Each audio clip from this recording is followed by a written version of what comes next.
ஒரு நாவு போதாதே நீர் செய்ததை சொல்ல, இந்த ஆயுள் போதாதே உன் நீதியை சொல்ல. ஒரு நாவு போதாதே நீர் செய்ததை சொல்ல, இந்த ஆயுள் போதாதே.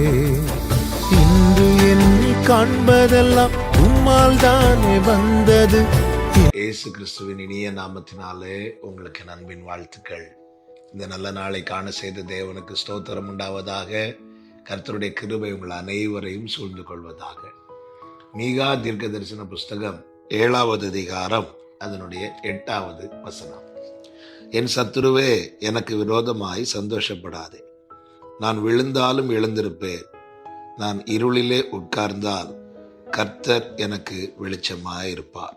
கர்த்தருடைய பரிசுத்த நாமம் மகிமைப்படுவதாக. எல்லாம் இழந்தும் ஒருவனில் வெளிப்படுகிற நம்பிக்கையின் வார்த்தை. ஒரு மனிதன், விசேஷமாய் கர்த்தருடையவள் எப்பொழுது விழுவான் என சத்துரு பார்த்து கொண்டிருக்கிறான். மனிதனுடைய வீழ்ச்சி சத்துருவுக்கு மகிழ்ச்சியா இருக்கிறது. மனிதனுடைய எழுச்சி பரலோகத்துக்கு சந்தோஷமா இருக்கிறது. எனவேதான் சங்கீதக்காரன் இப்படி சொல்லுகிறான், நான் விழும்படி நீ என்னை தள்ளினாய், கர்த்தரோ எனக்கு உதவி செய்தார். கர்த்தர் ஏன் எனக்கு உதவி செய்கிறார்? நான் விழுவதை அவர் விரும்பவில்லை. மனிதன் எதினால் விழுகிறான்?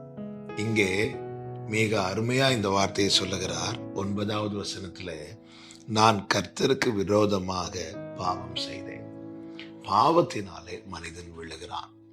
இந்த பிசாசினுடைய தந்திரம் என்னவென்றால், பாவம் செய்வதற்கு அனுகூலமான சூழ்நிலைகளை ஏற்படுத்துகிறவன். பாவம் செய்ய அனுகூலமாயிருந்து அந்த பாவத்திலே அகப்படுத்தி விழ வைப்பதே பிசாசினுடைய நோக்கம். அப்படி விழுந்த ஒருவன் சத்துரு மகிழ்வதை பார்த்து சொல்லுகிறான், சத்துருவே, எனக்கு விரோதமாய் சந்தோஷப்படாது. என்னுடைய தவறினாலே, என்னுடைய புத்தியினத்தினாலே, நான் கர்த்தருக்கு விரோதமாய் செய்த பாவத்தினாலே நான் விழுந்தேன், உண்மைதான். ஆனாலும் நான் எழுந்திருப்பேன். நான் இருளிலே உட்கார்ந்தால் கர்த்தர் எனக்கு வெளிச்சமாயிருப்பார். தன் பிழைகளை ஒருவன் உணர்கிறான் என்றாலே அவன் மீண்டும் எழும்பி வருவதற்கு வாய்ப்பு உண்டு. தன் பிழைகளை உணர்கிறவன் யார்? இந்த காலை வேளையில் என்னை கேட்டுக்கொண்டிருக்கிற அன்பு சகோதரா, சகோதரி, ஒரு வீழ்ச்சியின் அனுபவத்திலிருந்து ஒருவேளை இதை கேட்டுக்கொண்டிருக்கிறீர்களா? விழுந்துட்டேன், என் தப்புனால, என் பாவத்தினால, என் இளவயது நிந்தை நான் சுமந்து வருகிறேன் என்று எபிராயிம் சொல்லுகிறதை நிச்சயமாய் கேட்டேன் என்று எரேமியா 31 கர்த்தர் தீர்க்கதரிசியை கொண்டு சொல்லுகிறார்.